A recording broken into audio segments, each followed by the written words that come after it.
Monter sa boîte, même très jeune, eh bien, c'est possible. C'est ce que propose l'association Entreprendre pour apprendre.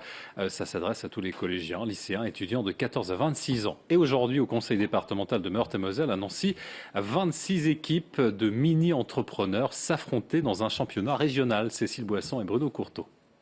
Le projet de Génération Z, c'est de proposer des objets éducatifs et ludiques pour les enfants. Ici, par exemple, il y a le suivez et imiter. Ça permet aux enfants d'écrire des chiffres de 0 à 9. Conceptualiser, fabriquer et commercialiser du matériel Montessori pour les écoles maternelles à un prix abordable, c'est l'objectif que s'est fixé l'équipe du lycée Beaumont de Saint-Dié. Un défi relevé avec brio qui n'était pourtant pas gagné d'avance. Pour l'équipe, au début, c'est un peu l'inconnu. On arrive là, on ne sait pas trop ce qu'on va faire et au fur et à mesure, c'est vrai qu'on commence à apprendre l'esprit d'entreprise, la cohésion d'équipe. Et après, chacun a son rôle. Moi, par exemple, c'est la communication. J'ai appris des choses dans la communication, d'autres dans la fabrication, etc. Au total, 26 mini-entreprises s'affrontaient aujourd'hui avec des idées très diverses, détecteurs de courrier dans la boîte aux lettres, lampes ingénieuses ou encore sacs à main réalisés avec des vêtements de récupération. Pour sa première participation, le collège de la Croix-de-Metz à Toul a opté pour la fontaine à végétaux.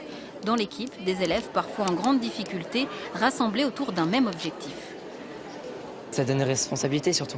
On est tous différents et oui, c'est avec nos difficultés chacun se complète. Les élèves ont gagné en autonomie, ils sont investis complètement dans un projet qui a duré quasiment une année entière. Ils ont gagné en confiance, ils ont grandi aussi et puis ils ont un examen à fin de troisième et ça va aussi leur donner un petit plus pour cet examen.